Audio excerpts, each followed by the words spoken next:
Saudari dan saudara yang terkasih di dalam Tuhan Yesus, marilah kita berdoa. Doa yang diajarkan oleh Tuhan Yesus sendiri, dalam nama Bapa dan Putra dan Roh Kudus.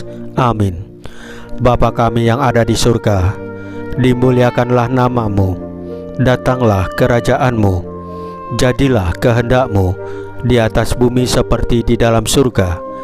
Berilah kami rezeki pada hari ini, dan ampunilah kesalahan kami, seperti kami pun mengampuni yang bersalah kepada kami. Dan janganlah masukkan kami ke dalam pencobaan, tetapi bebaskanlah kami dari yang jahat.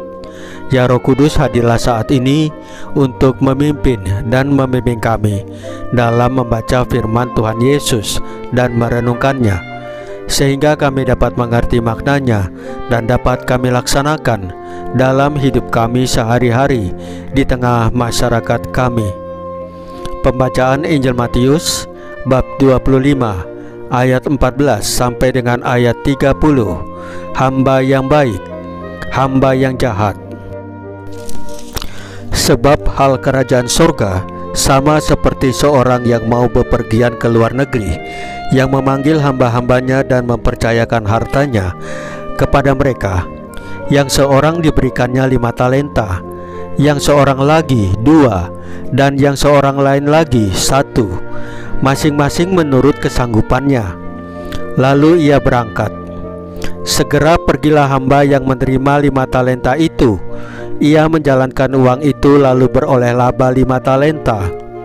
Hamba yang menerima 2 talenta itu pun berbuat demikian juga, dan berlaba 2 talenta.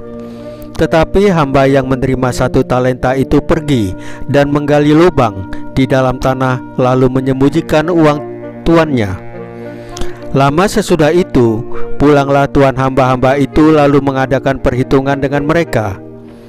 Hamba yang menerima 5 talenta itu datang, dan ia membawa laba 5 talenta. Katanya, "Tuan, 5 talenta Tuan percayakan kepadaku. Lihat, aku telah beroleh laba 5 talenta." Maka kata tuannya itu kepadanya, "Baik sekali perbuatanmu itu, hai hambaku yang baik dan setia. Engkau telah setia dalam perkara kecil, aku akan memberikan kepadamu tanggung jawab dalam perkara yang besar. Masuklah dan turutlah dalam kebahagiaan tuanmu." Lalu datanglah hamba yang menerima 2 talenta itu. Katanya, "Tuan, 2 talenta Tuan percayakan kepadaku. Lihat, aku telah beroleh laba 2 talenta." Maka kata tuannya itu kepadanya, "Baik sekali perbuatanmu itu, hai hambaku yang baik dan setia. Engkau telah setia memikul tanggung jawab dalam perkara yang kecil. Aku akan memberikan kepadamu tanggung jawab dalam perkara yang besar. Masuklah dan turutlah dalam kebahagiaan tuanmu." Kini datanglah juga hamba yang menerima 1 talenta itu dan berkata, "Tuan, aku tahu bahwa Tuan adalah manusia yang kejam, yang menuai di tempat di mana Tuan tidak menabur, dan yang memungut dari tempat di mana Tuan tidak menanam. Karena itu aku takut dan pergi menyembunyikan talenta Tuan itu di dalam tanah. Ini, terimalah kepunyaan Tuan." Maka jawab tuannya itu, "Hai kamu, hamba yang jahat dan malas, jadi kamu sudah tahu bahwa aku menuai di tempat di mana aku tidak menabur, dan memungut dari tempat di mana aku tidak menanam. Karena itu sudahlah seharusnya uangku itu kau berikan kepada orang yang menjalankan uang, supaya sekembalinya aku menerimanya serta dengan bunganya. Sebab itu ambillah talenta itu daripadanya, dan berikanlah kepada orang yang mempunyai 10 talenta itu. Karena setiap orang yang mempunyai, kepadanya akan diberi, sehingga ia berkelimpahan. Tetapi siapa yang tidak mempunyai, apapun juga yang ada padanya akan diambil daripadanya. Dan campakkanlah hamba yang tidak berguna itu ke dalam kegelapan yang paling gelap. Di sanalah akan terdapat ratap dan kertak gigi." Demikianlah sabda Tuhan. Terpujilah Kristus.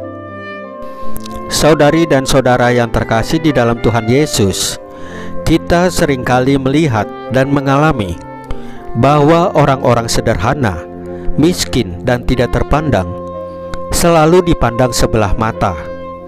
Mereka dianggap seolah-olah tidak ada, disepelekan, diolok-olok, dicaci maki, bahkan dikorbankan. Begitulah sikap orang-orang duniawi dalam memandang sesamanya. Biasanya orang kuat memegang kendali atas orang lemah, miskin, sederhana, dan hina.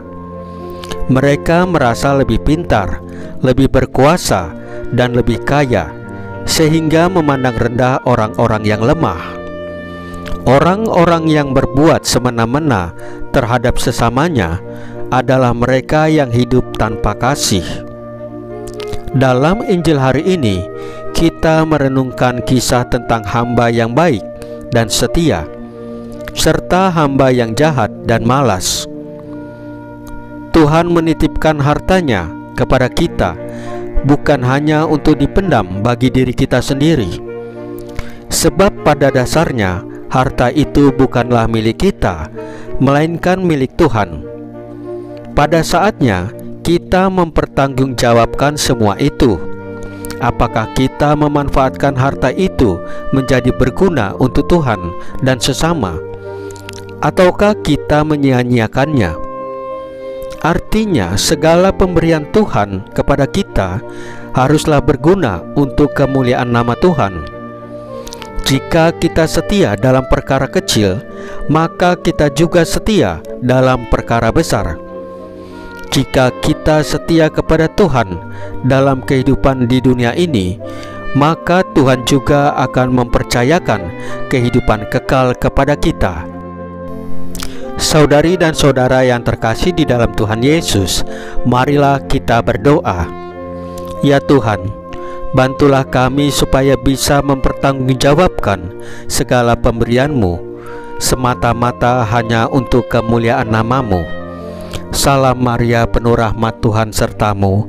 Terpujilah engkau di antara wanita, dan terpujilah buah tubuhmu Yesus.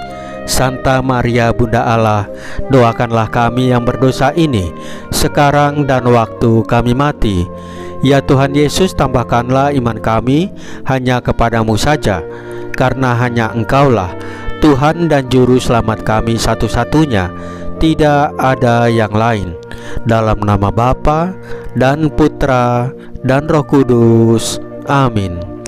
Saudari dan saudara yang terkasih di dalam Tuhan Yesus, bacaan firman dan renungan hari ini sudah selesai.